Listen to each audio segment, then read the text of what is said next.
Assalamualaikum warahmatullahi wabarakatuh. Selamat pagi semua, apa khabar semua? Ustazah doakan semuanya berada dalam keadaan sihat walafiat. Okey, di saat kita dilanda COVID-19 yang semakin meningkat dia punya kes ni, Ustazah harap kamu semua sentiasa jaga diri. Okey, insya-Allah. Jadi hari ini insya-Allah kita akan sambung topik yang kita pelajari pada minggu lepas dalam buku yang sama, modul Gemilang. Jadi kita akan teruskan. Okey, sebelum tu kita Ustazah nak ingatkanlah pada kamu semua di mana untuk minggu ini kita akan adakan kelas secara online melalui YouTube ya. Kita tukar sikit cara. Jadi Ustazah mengharapkanlah pada kamu semua supaya pada waktu yang ditetapkan untuk mata pelajaran pendidikan Islam. Contoh hari Rabu tepat jam 12 sampai pukul 1. Kemudian hari Khamis 12 sampai 1 dan juga hari Jumaat pada jam 9 sampai 10 kamu wajib berada di depan YouTube untuk kamu pelajari apa yang patut kamu belajar dalam latih tubi ni perlu habiskan. Dan saya nasihatkan pada kamu latih tubi ni kamu jawab dulu. Okey, bila kamu jawab dulu, bila kami ulang dengan kamu maka kamu akan dapat double dua kali lipat lah ilmu yang kamu dapat dan kamu dapat ingat insya-Allah. Okey, jadi sebelum saya meneruskan pelajaran hari ini bersama-sama kamu, okey, sudilah kiranya kat depan tu kamu tengok pada YouTube tu channel Ustazah ni ada kat tepi tu, kat bawah tu tulisan warna merah subscribe. Ustazah harap kamu dapat tekan, jadikan dia kelabu sebab itu memberi support kepada Ustazah untuk membina video-video untuk pendidikan Islam. Okey, dan akan membantulah pelajar-pelajar untuk mata pelajaran pendidikan Islam insya-Allah taala. Okey, sebelum kita meneruskan pelajaran kita hari ini, kita baca doa dahulu. Okey, sama-sama baca doa dan aminkan. Bismillahirrahmanirrahim. Alhamdulillahirabbil alamin. Allahumma inna nas'aluka ridhaka wal jannah wa na'udzubika min sakhatika wan nar. Allahumma innaka 'afuwun karim tuhibbul 'afwa fa'fu 'anna wa 'an walidina wa 'an jami'il muslimina wal muslimat wal mu'minina wal mu'minat al ahya'i minhum wal amwat. Ya Allah, ya Tuhan kami, bukakanlah hati-hati kami, bukakanlah minda kami, bukakanlah mata hati kami untuk menerima ilmu yang akan dipelajari pada hari ini dan hari-hari seterusnya.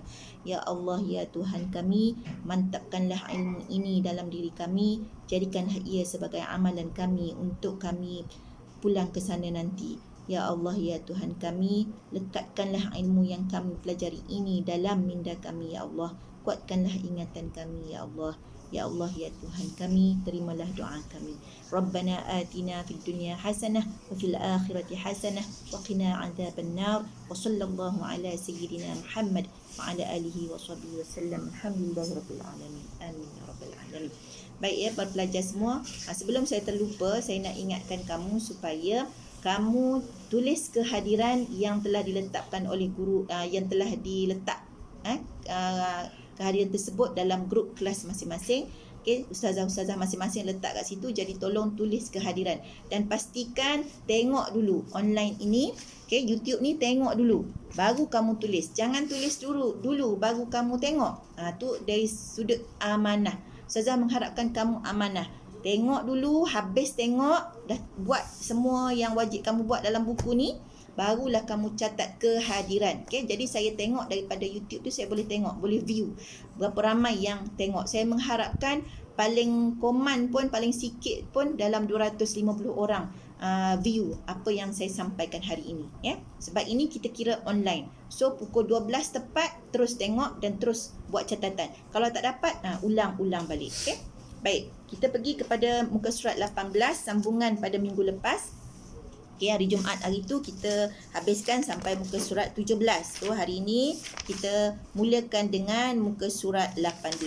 Baik, muka surat 18 bab tokoh nombor 2 kita padankan tokoh dengan tempat ataupun tarikh lahir. Okey, nombor 1. Okey, lahir di Sumatera Barat, Indonesia 1362 Hijrah. Ini tokoh mana? Okey, jawapan dia Hamka. Berbanding dengan nombor 2, tempat kelahirannya sama, cuma dia punya tahun 1869 Masihi. Tu dia lewat sikit. Hamka awal dan yang lewatnya itu ialah Syekh Tahir Jalaluddin. Okey. Ini adalah tokoh Nusantara. Okey, nombor 3 Bukhara, lahirnya iaitu di Turkistan pada tahun 370 Hijrah. Kamu jangan tertukar ya dengan nombor 11 Bukhara Uzbekistan 194 Hijrah. Okey, Bukhara Turkistan 370 Hijrah ini adalah khusus kepada Ibnu Sina. Okey, bapa perubatan Islam. Jadi Ibnu Sina lahir pada tarikh tersebut 370 Hijrah, manakala nombor 11 tu Bukhara juga. Bukhara Uzbekistan, awal lagi kelahiran dia 194 Hijrah, iaitu Imam Bukhari. Bukhari, ambil yang bertempat Bukhara. Okay? Baik, nombor 4 Kabul. Kabul di mana? Yes, Afghanistan. Jadi Kabul, kita kaitkan dengan Afghanistan. Ingat lagi tak tokoh yang ada kaitan dengan Afghanistan? Ya, bagus. Sayyid Jamaluddin Al-Afghani. Okay, lahir di Kabul pada 1254 Hijrah. Seterusnya nombor 5 Palestin. Siapa yang lahir di Palestin 150 Hijrah? Yes, imam kita, imam mazhab kita, Imam Asy-Syafi'i. Seterusnya nombor 6 Tunisia. Lahir di Tunisia tahun 732 Hijrah. Di mana kelahiran dia? Di Tunisia. Siapakah dia? Ibnu Khaldun. Baik, 7. Lahir di Madinah pada 93 Hijrah. Kalau kita tengok ni antara tokoh yang terawal ya, lahir pada 93 Hijrah, iaitu Imam Malik. Okey, nombor 8 Mesir. Lahir di Mesir pada tahun 1265 Hijrah, Syekh Muhammad Abduh. Okey, seterusnya lahir di Kufah tahun 80 Hijrah, Imam Abu Hanifah. Okey. Nombor 10 lahir di Baghdad, Iraq tahun 164 Hijrah, iaitu Imam Ahmad bin Hanbal. Seterusnya, nombor 11 kita skip sebab dah cerita tadi. Nombor 12, Ghazalah Tus Parsi, yakni Iran. Parsi ni Iran ya. Lahir pada 450 Hijrah. Siapakah dia? Yes, Imam Al-Ghazali. Jadi apa yang Ustazah bagi tahu tadi, kamu buat catatan teruslah. Dan jangan lupa guna pensel. Nanti kita akan padam balik, kita akan buat lagi sekali ya, insya-Allah. Okey, kita pergi kepada tajuk latih tubi hukum bab ibadah. Ya. Okey, di situ dia suruh nyatakan hukum. Jadi hukum ni kamu kena faham. Okey, Ustazah cerita ya. Wajib. Apa maksud wajib? Hukum wajib. Wajib maksudnya wajib buat. Kena buat. Tak buat dia akan jadi hukum berdosa. Okey. Hukum yang kedua harus. Apa maksud harus? Harus ni buat tak apa, tak buat pun tak apa. Contoh tidur. Tidur tak apa, tak tidur pun tak apa. Jadi jatuh hukum harus. Okay, seterusnya haram. Apa maksud haram? Haram ialah tak boleh buat. Kalau kita buat, maka kita akan melakukan dosa. Okay? Haram. Sunat. Apa maksud sunat? Sunat tu apa dia? Sunat ialah kita buat dapat pahala. Kita tinggalkan dapat apa-apa. Tak dapat apa-apa. Sunat buat dapat pahala, tinggalkan dapat dosa. Tak dapat apa-apa. Silap sebut. Okey, makruh. Apa maksud makruh? Makruh dia terbalik sikit. Buat tak dapat apa-apa, tapi kalau dia tinggalkan maka dia dapat pahala. Okey, sah. Sah maksudnya Allah terima ibadat kita. Okey, manakala tidak sah maksudnya Allah tak terima ibadat kita. Okey, itu dari sudut hukum ya. Sekarang kita sebut dia punya penyataan, kemudian kita sebut hukum apa. Okey, nombor 1, penyataan. Mencukur rambut bayi selepas penyembelihan binatang akikah. Keywords di sini ialah mencukur rambut. So, tolong highlightkan mencukur rambut, lepas tu akikah. Okey, apa hukum di situ? Hukumnya ialah sunat. Ya, sunat. Buat dapat pahala, tak buat tak ada apa-apa. Okey, penyataan yang kedua. Kes yang kedua, menyembelih binatang. Apa hukum menyembelih binatang? Okey, keywords menyembelih binatang. Menyembelih binatang sembelihan. So, apa hukum dia? Wajib. Kalau tak sembelih, kita makan terus, maka dia mati dengan keadaan bukan sembelihan. Maka hukum dia haram. Okey, 3. Menunaikan upah haji bagi yang telah memenuhi syaratnya.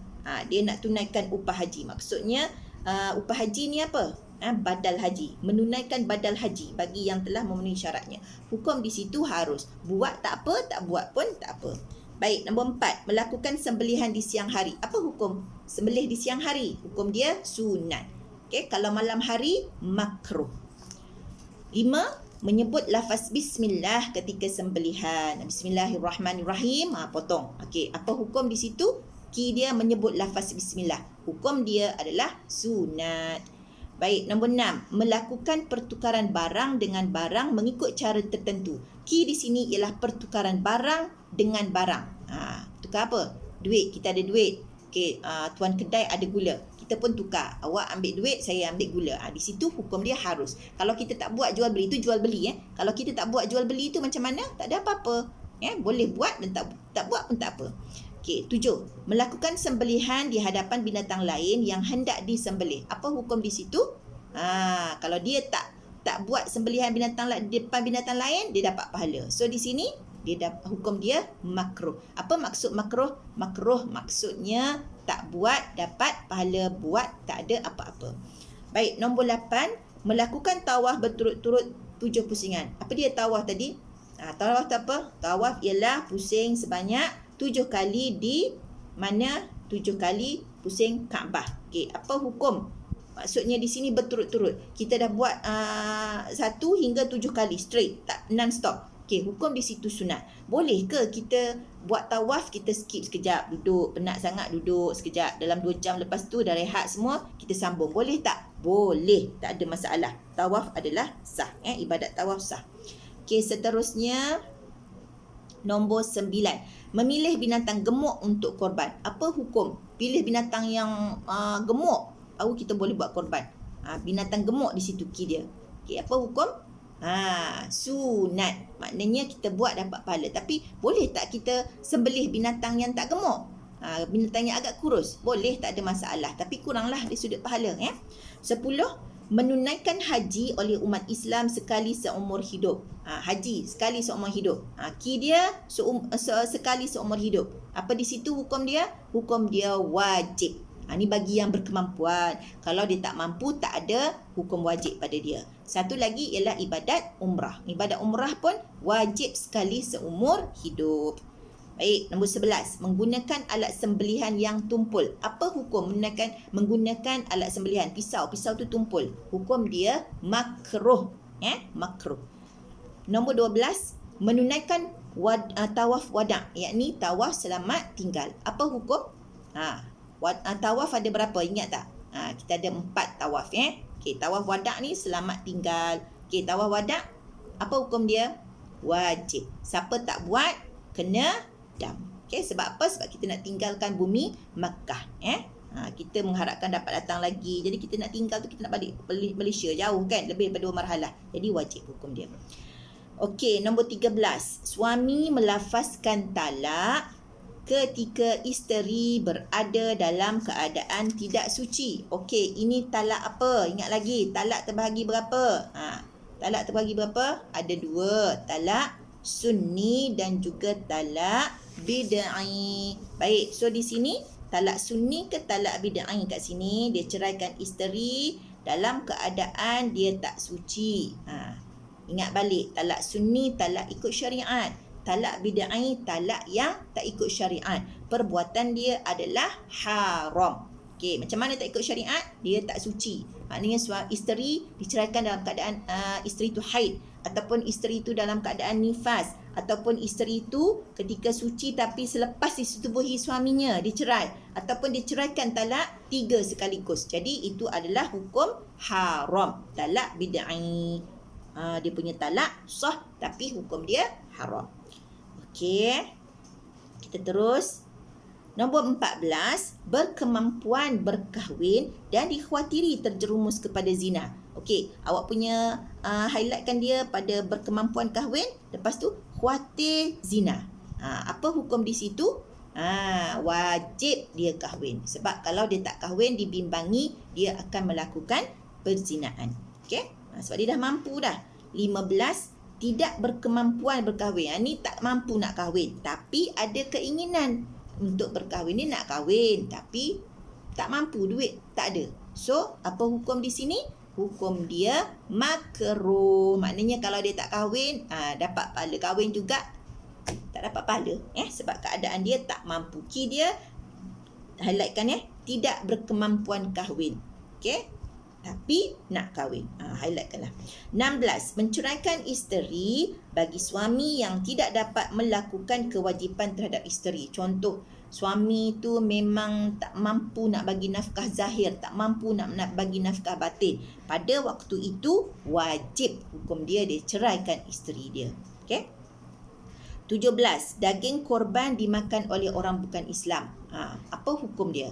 Yes, bagus. Hukum dia haram. Banyak kali dah cerita. Kalau nak bagi juga dekat orang bukan Islam. Contoh, hari raya haji kita korban lembu satu bahagian, ada jiran kita baik, Cina. Contoh, bukan Islam. Jadi kita nak bagi juga daging. Belilah daging biasa kat pasar. Bagi dekat dia. Tu tak apa. Okey, digalakkanlah supaya nampak kejiranan di situ, dia nampak jiran aku orang Islam ni memang bagus. Kita tak cakap lah ni bukan daging korban. Okey. 18.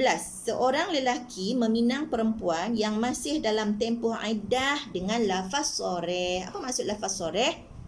Pandai. Lafaz soreh, lafaz yang terang.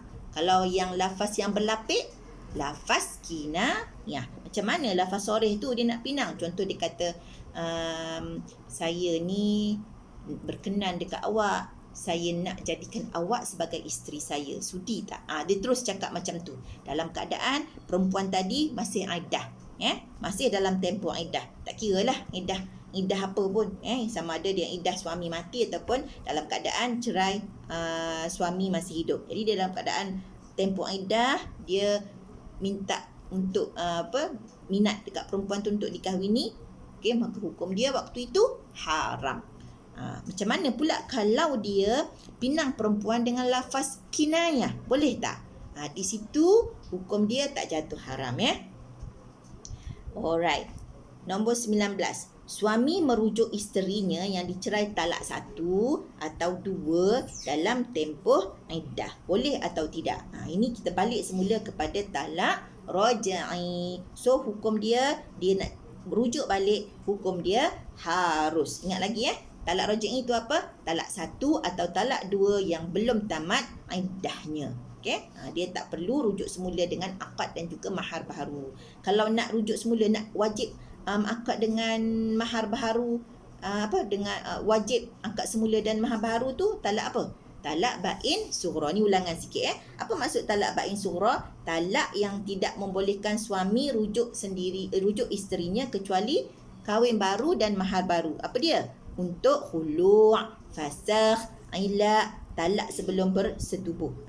Ini adalah contoh-contoh talak bain sughra. Kalau talak bain kubra, tu yang kahwin, yang menceraikan isteri dengan talak 3. Okey, refresh baliklah. Alright. Seterusnya 20. Memberi hutang. Ada orang datang pada kita, boleh tak saya nak hutang dengan awak? Apa hukum kita bagi? Bagus. Hukum dia sunat. Buat kita dapat pahala, tapi kalau kita tak buat, tak ada apa-apa. Okey. 21. Menangguhkan bayaran hutang bagi orang yang berkemampuan. Apa hukum dia? Haram. Kita dah ada duit, kita wajib bayar hutang tu. Kalau kita tak buat juga, maka berdosa. Okey, 22. Menghadapkan binatang sembelihan ke arah kiblat. Apa hukum kita hadapkan binatang sembelihan? Kita nak sembelih dia, kita hadap kiblat. Hukum di situ sunat. Buat dapat pahala, kita tak buat tak ada apa-apa. Okey, 23. Suami menyamakan isteri dengan mana-mana anggota ibunya. Ini nama dia apa? Samakan isteri dengan anggota ibu dia. Apa nama? Ini adalah zihar. So, apa hukum zihar? Hukum zihar, dia samakan isteri dia dengan mak dia, maka di situ hukum dia haram. Ingat lagi zihar dua kesan zihar. Apa kesan dia? Kesan dia suami tu Allah akan murka lah. Suami tak boleh tak boleh mencampuri subuh dengan isteri dia, dan suami tu wajib bayar kafarah. Macam mana nak bayar kafarah? Kafarah ni ialah denda lah. Dendanya apa? Teruk tau. Okey, apa dia? Bukan contoh ni, saya cakap kepada kamu denda suami, untuk suami je, isteri tak ada. Okey, zihar denda dia apa? Pertama, dia kena merdekakan seorang seorang hamba mukmin. Sekarang dah tak ada kan? Dia pergi pada kedua. Apa dia yang kedua? Kalau dia tak mampu buat yang tadi, dia kena puasa 2 bulan berturut-turut, non-stop. Tak mampu juga puasa 2 bulan berturut-turut, dia kena bagi makan kepada 60 orang miskin. Kadar dia secupak bagi setiap orang. Jadi benda tu berat. Jadi jangan buatlah ya. Jadi itu adalah zihar. Baik. Next. Pergi kepada soalan nombor 24. Mematahkan leher binatang sembelihan sebelum nyawanya hilang. Dah sembelih dah. Lepas tu kita nak cepat sangat, kita patahkan dia. Apa hukum? Makruh. Makruh buat tak dapat apa-apa, tapi kalau kita tak buat, insya-Allah dapat pahala. 25. Keluar ke tempat sa'i melalui pintu safa. Maksudnya macam ni. Bila di dalam keadaan dia dah haji atau dia buat ibadat haji atau umrah lah. Dah sudah tawaf, pusing 7 kali, sekarang dia nak pergi sa'i. Jadi dia keluar daripada tempat tawaf tu, dia masuk ke tempat sa'i melalui pintu sa'i. Di situ dapat pahala sunat. Sebab apa? Sebab itu adalah sunnah Rasulullah. Okey, 26. Okey, jawapan dia sunat lah tadi ya. 26. Menjual buah-buahan yang masih berputik di pokok. Dia contohlah, dia kata dekat kawan dia, aku nak jual pokok buah rambutan dekat pokok ni. Memang pokok dia banyak buah. Memang banyaklah buah tengah putik. Memang kalau satu ni dapat, memang 1000 ada ni satu pokok ni. Jadi kita pun setuju. Lepas tu tutup. Bila sampai musim patutnya merah, habis pokok buah tu jadi buruk. Di situ menyebabkan hukum dia haram. Okey. 27. Daging akikah dimasak manis dan dibuat jamuan. Apa hukum di situ? Sunat. Okey, sunat kita masak dulu daging akikah yang kita buat untuk anak kita tadi. Kita masak, kemudian masak dia mestilah manis. Baru dapat pahala sunat. Kalau masak kari biasa tak ada manis, tak dapatlah pahala sunat. Rugilah ya. Jadi buat manis. Dan satu lagi, untuk orang yang melakukan ibadat akikah ni dinasihatkan supaya bila dia potong tulang temulang kepada binatang tu, contohlah kambing, jangan potong banyak-banyak macam tu. Dia kalau boleh potong sendi, supaya dia nak mengambil sempena sendi anak-anak tu nanti, tulang anak-anak tu nanti, anak yang diakikahkan tu kuat. Itu ikut cara sebagaimana Nabi ajar ya. Jangan potong ikut macam kita potong daging biasa. Tak, akikah ni dia special Dia ambil sempena untuk si anak, niat untuk si anak. Itu macam doa lah. Okey. 28. Menggadaikan barang yang bukan hak milik sendiri. Bukan barang kita gadai. Kita ada tanah ayah, kita ambil, kita gadai. Apa hukum di situ? Gadaian tu ibadat. Jadi dia tidak sah. Okey. Jawapan dia tidak sah. 29. Tidak mempunyai tuntutan mendesak untuk berkahwin. Dia tak nak kahwin ke tak kahwin ke, sama je. Kahwin tak apa, tak kahwin tak apa. So apa jawapan dia? Harus. Dia tak mendesak ya. Tuntutan tu tidak mendesak. 30. Berkemampuan berkahwin tetapi tidak dikhawatiri terjerumus kepada zina. Dia tidak dikhawatiri terjerumus kepada zina. Okey, apa hukum? Dia terbalik dengan tadi. Tadi dia memang berkemampuan kahwin, takut terjerumus zina, itu wajib. Sekarang bila tak dikhawatiri terjerumus pada zina, sunat. Nak kahwin dapat pahala, tak kahwin tak apa. Okey, 31. Tidak berkemampuan berkahwin dan diyakini melakukan kezaliman. Apa jawapan tu? Of course lah, haram. Dia tak mampu kahwin, tak boleh bagi duit pada isteri dia, tak boleh sara isteri dia. Tapi dia dan juga dia yakin kalau dia kahwin juga, dia akan buat zalim pada isteri dia. So jawapan di situ of course haram. Baik, boleh lagi Okey, teruskan. Okey. Jangan ke mana-mana terus sampai tamat. InsyaAllah A+ agama. 32. Perempuan yang masih dalam tempoh iddah rajai telah berhias diri. Okey, iddah rajai apa tadi? Iddah tempoh selepas dia bercerai, tempoh masa di mana si isteri boleh rujuk ataupun si suami boleh rujuk balik dengan isteri. Jadi di situ apa hukum? Perempuan itu berhias diri, maknanya pakai cantik-cantik, pakai makeup lah, di rumah lah, bukan di luar, di rumah. Ingat ya, perempuan berkahwin dia kena duduk di rumah suami dia lagi sampai habis iddah. Okey, jadi hukum di situ apa? Harus. Kenapa harus? Buat tak apa, tak buat tak apa. Harus sebab apa? Nak menarik balik ikatan supaya suami tu cinta balik, sayang balik dan berkahwin semula dengan bekas isteri. Okey, 33. Suami menceraikan isteri tanpa sebab atau menceraikan isteri yang solehah. Isteri tak ada sebab, apa baik semua, solehah orangnya, tapi suami ceraikan. Okey, apa hukum perceraian itu? Perbuatan suami makruh. Bukan haram makruh. Haram kalau dia cerai dalam keadaan tak ikut syarak tadi. Ini dalam keadaan ini dia makruh. 34. Suami merujuk semula isterinya tanpa saksi. Saksi perlu tak untuk rujuk? Tak perlu dalam bab rujuk, saksi tak perlu ada. Yang perlu ada apa? Suami, isteri dan juga akad tu. Akad maksudnya dia ni baliklah. Okey, kita balik semula lah. Suami isteri nak tak? Contoh macam tu Okey, saya tengok sekejap ya. Boleh tengok siapa ada buku. Boleh buku tudingan nota tudingan kita cek bab rujuk tadi. Okey.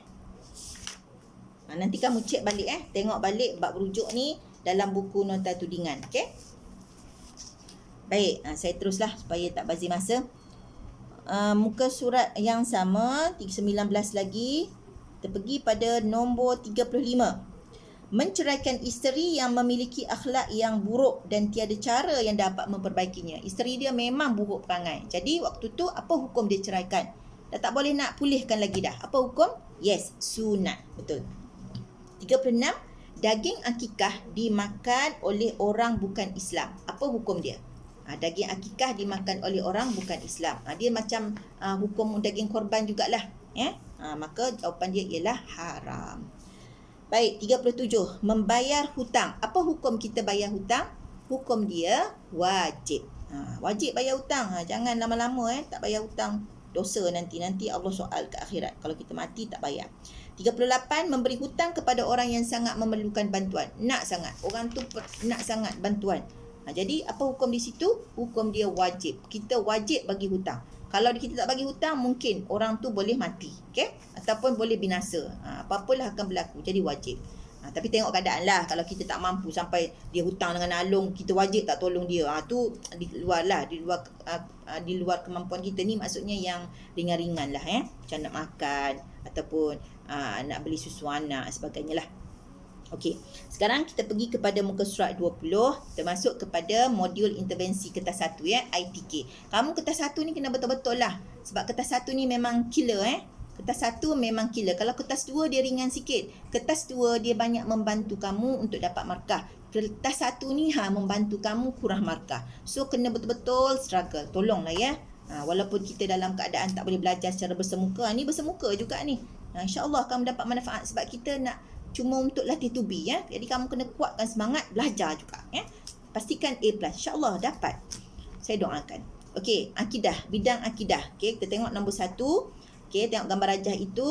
Kepentingan berpegang dengan akidah ahli sunnah wal jamaah. Apa maksud kepentingan? Yes, kepentingan ni maknanya apa perlunya? Apa perlunya kita berpegang pada akidah ahli sunnah wal jamaah. Okey, jawapan dia amalan diterima Allah SWT supaya jiwa tenang. R dan S apa? Awak boleh fikirlah. R tu apa? Okey, boleh buat. Membersihkan akidah daripada kesesatan. Okey, S apa? Supaya hidup diredai Allah SWT. Supaya hidup kita sentiasa mendapat rahmat Allah Ta'ala. Boleh buat macam-macam sebab ini adalah soalan kebat. Okey, pergi pada nombor 3. Tengok lagi gambar rajah itu. Faktor yang mendorong remaja terlibat dengan liwat dan musahaqah. Apa faktor? Faktor ni apa? Sebab. Sebab yang menyebabkan remaja terlibat dengan liwat. Liwat tu apa? Ingat balik. Liwat tu apa? Liwat ialah hubungan seksual antara lelaki sesama lelaki. Mesti jawab liwat. Dia ada satu lagi perkataan homoseksual. Jadi jawapan dia mesti liwat. Sebab kalau homoseksual macam kita belajar itu takut tak diterima pada tahun berkenaan. Okey, musahaqah. Apa maksud musahaqah? Musahaqah ni lesbian. Hubungan antara perempuan dengan perempuan. Okey, kita tengok dia punya faktor. Faktor pertama terpengaruh dengan budaya yang merosakkan. Faktor kita skip. Faktor ketiga kekurangan penguasaan undang-undang. Keempat, pengaruh tidak sihat daripada rakan sebaya. T tu apa? Boleh buat macam-macam. Antaranya kamu boleh buat pengaruh daripada internet. Pengaruh daripada terdedahnya diri kepada bahan-bahan lucah ataupun bahan-bahan lucah lah. Benda-benda yang tak patut kita tengok Okey, nombor 4. Iman menurut istilah. Ini maksud iman. Okey, iman menurut istilah apa?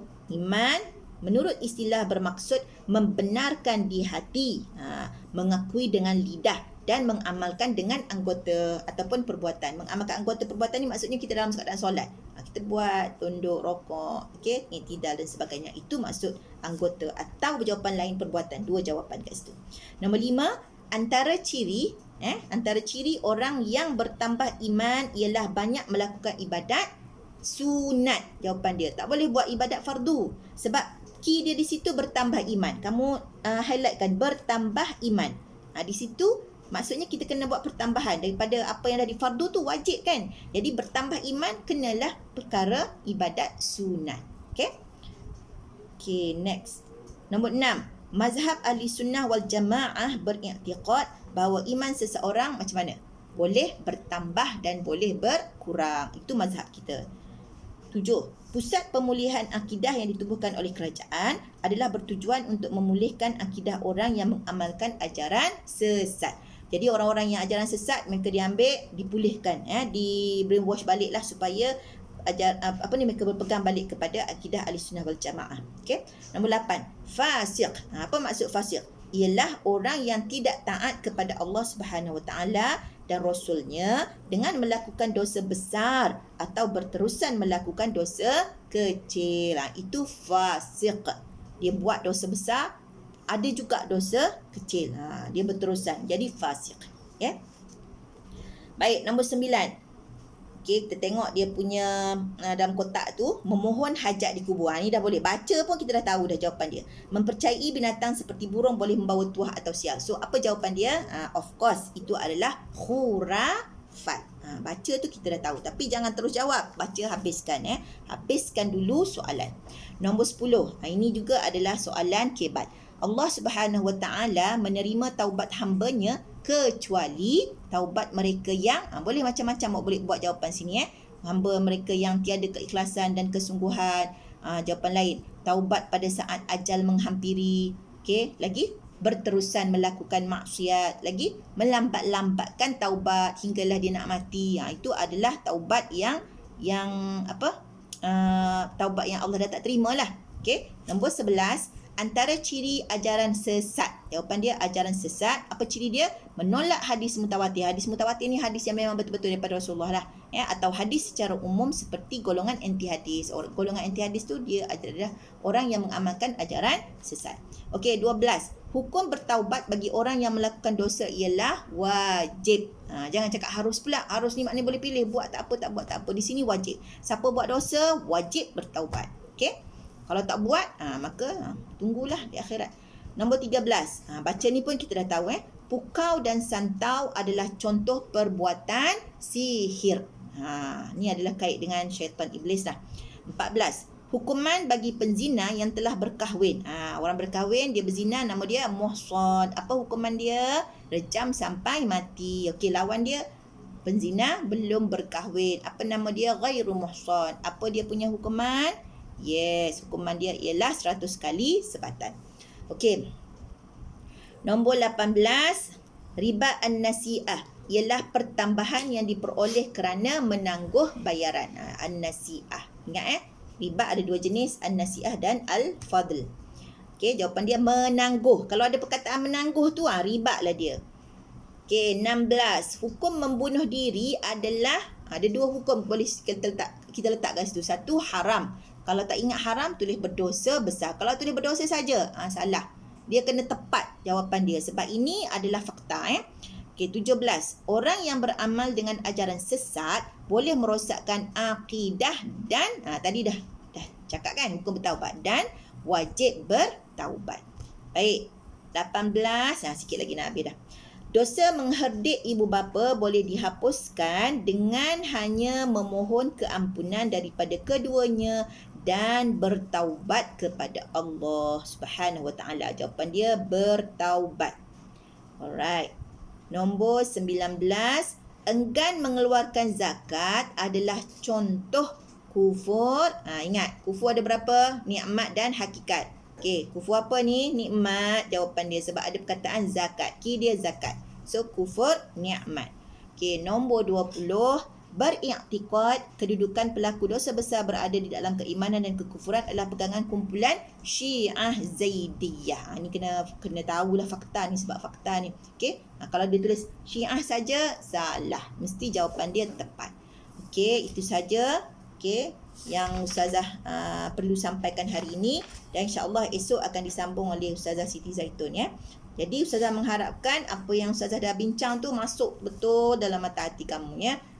Pastikan jawapan penuh. Okey. Lepas ni dah sudah ni, terus buat kehadiran pada kelas masing-masing. Tulis kehadiran. Tolonglah amanah. Sangat-sangat saya minta. Sebab kalau tak amanah, tak berkat. Bila tak berkat, besok kamu jawab periksa tak ingat. Itulah yang saya harap sangat. Amanah. Tengok, habiskan dulu. Habis, baru buat catatan kehadiran dalam tempoh 1 jam. Okey, itu saja. Saya mengharapkan kamu faham apa yang saya ajar tadi. Kalau tak faham, boleh PM Ustazah masing-masing ya. Okey, jangan lupa. Okey, tekan butang, tekan tulisan merah tu, jadikan dia kelabu ya. Okey, support Ustazah insya-Allah. InsyaAllah itu saja. Kita sudahi dengan surah wal 'ashr dan tasbih kafarah. Bismillahirrahmanirrahim. Wal 'ashr innal insana lafi khusr illa alladhina amanu wa 'amilus solihat wa tawassaw bil haqq wa tawassaw bis sabr. Subhanakallahumma wa bihamdika asyhadu an la ilaha illa anta astaghfiruka wa atubu ilaik. Sallallahu alaihi wasallam Muhammad wa alihi wasallam. Alhamdulillahirabbil alamin. Okey, jaga diri, jaga kesihatan supaya saya doakan kamu sentiasa sihat insya-Allah ya. Assalamualaikum warahmatullahi wabarakatuh.